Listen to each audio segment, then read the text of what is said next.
kadaluarsa yang seharusnya dimusnahkan justru dimanfaatkan oleh oknum-oknum Mengungkap fakta yang mendetail di balik suatu peristiwa. Hanya di Sorot Fakta. Usut kasus hingga tuntas. 107.7 Meta Radio, Your Future Media. Halo, selamat siang Metagen. Jumpa lagi bersama saya Ida Setia di Sorot Fakta.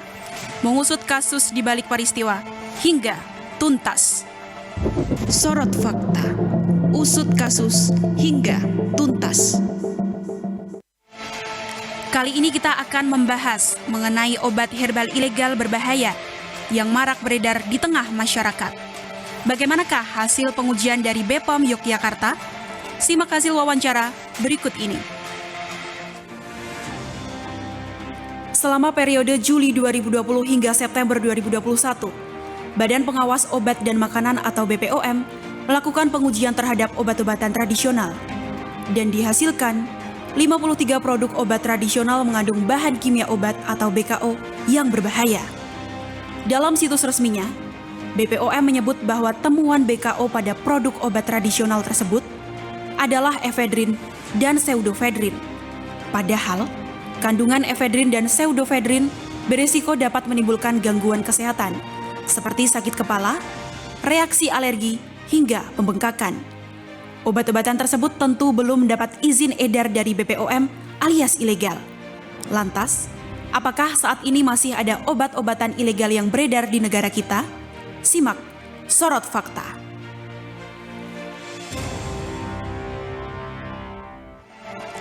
Menurut World Conversation Monitoring Center, Indonesia adalah kawasan dengan beragam jenis tanaman obat hingga mencapai 2.518 jenis. Sepanjang 2019, hasil realisasi penjualan jamu dan produk herbal di Indonesia mencapai 16 triliun rupiah. Sedangkan pada semester 1 2020, tren industri jamu dan produk herbal sempat menurun akibat pandemi. Namun, pada tahun 2021, kembali meningkat hingga 5%. Tim kami telah melakukan survei mengenai pengalaman masyarakat dalam menggunakan produk herbal. Simak liputan berikut. Tugiati dari Jogja. Oke, Ibu pernah menggunakan obat herbal? Ya, kapsul. Oke, baik. Ibu menggunakannya sejak apa?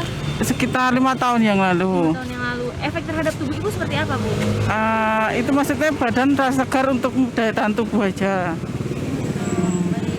Kemudian Ibu menggunakannya rutin kah atau bagaimana? Rutin, tapi untuk selama vaksin saya tidak pakai lagi. Soalnya di vaksin itu saya merasa ada efek sampingnya. Itu maksudnya badannya cepat capek. Oh, saya Suratman dari Imogiri. Oke, Bapak pernah menggunakan obat herbal atau tidak, Pak? Pernah Jenis kapsul atau yang kapsul, ya. baik. Kemudian sejak kapan, Bapak? 2 minggu yang lalu. Oh, 2 minggu yang lalu. Itu efek terhadap tubuh Bapak seperti apa?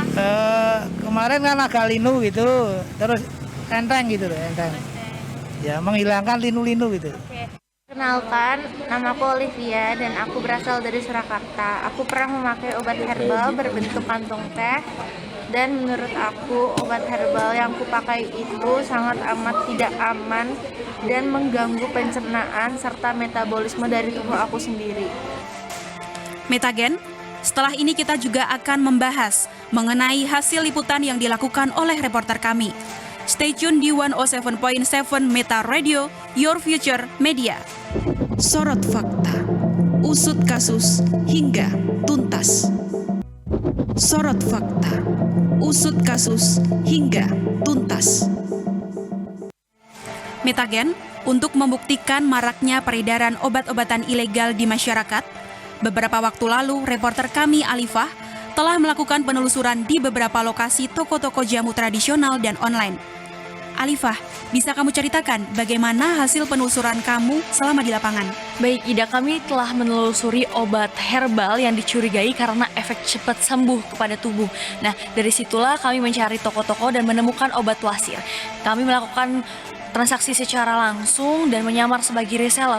Penjual menjamin originalitas ini, namun setelah kami telusuri lebih dalam melalui web dan juga aplikasi BPOM, ternyata memang obat ini tidak memiliki izin edar. Baik Metagen, jika tadi Alifa sudah menceritakan hasil penelusurannya, kali ini kita akan mendengar bersama hasil liputan Alifah dan Adila ketika mengikuti salah satu penjual obat herbal ilegal. Salah satu reporter Sorot Fakta terjun untuk melakukan penelusuran melalui online dan COD di daerah Yogyakarta. Reporter menyamar sebagai pembeli yang ingin menjadi reseller bersama rekannya. Obat yang reporter beli berdasarkan hasil riset yang telah dilakukan sebelumnya. Aku tuh kan kayak nyari-nyari gitu kan di online juga. Tuh kan banyak banget kemasan itu yang kayak gini tuh, cuman kayak rupa-rupa gitu loh. Jadi bingung gitu loh kayak original enggaknya. Kalau misalnya kayak gitu, cara bedainnya gimana ya, Bu? Enggak tahu, Mbak. Tanya bapaknya. Soalnya obat itu juga macam-macam, Mbak. Ternyata bukan sang penjual asli yang melakukan COD dengan kami, melainkan salah satu karyawannya. Reporter kami lalu menghubungi penjual melalui sambungan telepon untuk melanjutkan penelusuran. Ada yang ada yang pernah ngeluhin kurang baik gak Pak buat obat itu? Selama ini belum pernah ada. Selama artinya gini, kalau itu diminum sesuai dengan anjuran, insya Allah bukan ibu hamil terus nggak sedang sakit. Saya juga sempat cari-cari di online shop gitu kan Pak ya. Nah itu tuh gimana ya Pak? Soalnya banyak banget nih Pak. Itu original kan Pak? Insya Allah semuanya original Mbak, itu kan ada hologramnya, ada ininya. Insya Allah original. Barang import kami insya Allah original semua. Metagen, untuk mengetahui kelegalan dari obat herbal yang diperoleh reporter, kami mencoba meng-cross-checknya ke BPOM Yogyakarta bersama Ibu Selvi dan... Jadi bahan kimia yang sering dicampurkan itu biasa galinu, nanti paracetamol, phenylbutazon, dexamethasone. Jadi pangsing itu biasanya menggunakan sibutaramin. Untuk obat tradisional yang benar itu adalah bahan dari tumbuhan, bahan dari hewan, sari galenik, atau juga bisa mineral, atau bisa juga campuran dari bahan-bahan tersebut. Nah, dia digunakan secara turun-menurun. Risknya. Kalau sanksi-sanksi kan sudah ada Bu ya, baik itu dari sanksi pidana maupun sanksi dari administratif di kami itu ya, terkait dengan TIE itu ya. Kalau pidana itu kan sekarang kan sudah ada Undang-Undang Cipta Kerja dan juga Undang-Undang Kesehatan ya, pengubahan Undang-Undang Kesehatan nomor 36 tahun 2009. Di dalam pasal 197 itu kan sudah ada delik kaitannya dengan peredaran obat bagi siapapun yang menjual produk, terutama ini obat ya, sediaan farmasi yang tidak memiliki izin edar, dan sanksinya di sana kan 15 tahun dan denda 1,5 miliar kalau tidak salah kan seperti itu kan. Kita masih akan membahas mengenai efek samping mengonsumsi obat herbal ilegal. Untuk itu, tetap di Sorot Fakta, mengusut kasus di balik peristiwa hingga tuntas. Sorot Fakta, usut kasus hingga tuntas. Sorot Fakta, usut kasus hingga tuntas. Anda masih di 107.7 Meta Radio, Your Future Media. Metagen, setelah kita mengetahui kelayakan dari obat herbal ilegal, bagaimana efek sampingnya? Ini dia penjelasan dari Ketua Umum Perkumpulan Dokter Pengembang Obat Tradisional dan Jamu Indonesia, Dr. Ingrid. Nah, biasanya kalau obat tradisional ilegal atau obat bahan alam ilegal itu yang untuk kejantanan pria atau untuk disfungsi ereksi ya, untuk yang impotensi itu mereka campur ya, produsen nakalnya ini mencampur herbal dengan bahan kimia obat, misalnya sildenafil sitrat ya, dan turunannya itu untuk tujuannya memang supaya si pembelinya mendapatkan efek yang cespleng, tapi efek sampingnya besar juga gitu ya, bahkan bisa menimbulkan kematian. Makanya memang bahan yang dicampur seperti itu tidak dibolehkan begitu. Nah, efedranya sendiri itu kenapa termasuk dalam bahan yang dilarang?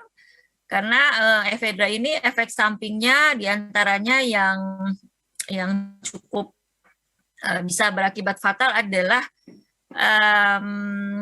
peningkatan tekanan darah. Ya, peningkatan tekanan darah ini bisa terjadi dengan cepat. Jadi kalau yang mengkonsumsinya ternyata ada penyakit darah tinggi, ya, atau yang mengkonsumsinya ternyata juga ada penyakit stroke, misalnya dia ada kena COVID juga atau ada keluhan batuk, tapi ternyata dia punya penyakit darah tinggi juga, punya penyakit stroke, ini bisa bahaya kalau konsumsi lianhua yang mengandung efedra, karena nanti bisa terjadi peningkatan darah yang mendadak secara cepat, kemudian bisa saja nanti misalnya kalau ada tekanan darahnya tinggi sekali bisa jadi stroke, dan yang orang yang sudah pernah stroke akan kambuh lagi juga bisa. Setelah mendengar penjelasan dari Dr. Ingrid, kita akan mendengar pengakuan dari salah seorang yang pernah mengonsumsi obat herbal ilegal. Sudah tersambung bersama kami melalui layanan telepon, ada Kak Sarah nama samaran. Halo Kak Sarah. Halo Kak. Kak Sarah, mengapa Anda dulu memilih mengonsumsi obat ilegal, Kak? Oh ya, karena itu saya ingin gemuk, harganya murah sekali dan obatnya mudah ditemui di online shop, Shopee, seperti Lazada dan sebagainya. Baik, kemudian efek samping apa yang Anda rasakan setelahnya, Kak? Saya setelah 1 tahun tidak merasakan apa-apa, tapi selang 2 tahun mengkonsumsinya, saya sering sekali merasakan mudah lelah, jantung sering berdebar-debar, mudah pusing, dan muncul stretch mark di kulit. Saya ini sedang menjalani proses check up ke dokter untuk proses pemulihannya. Untuk kalian, jangan mudah tergiur dengan obat tersebut. Sebaiknya berhati-hati, karena saya sendiri sudah merasakan efek samping dari obat tersebut.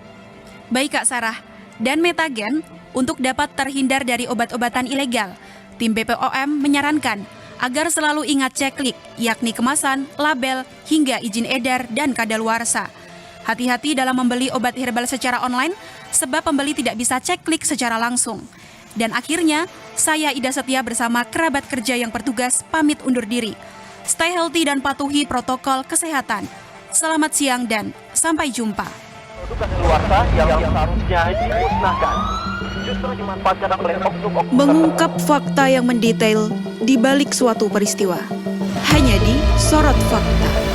Usut kasus hingga tuntas.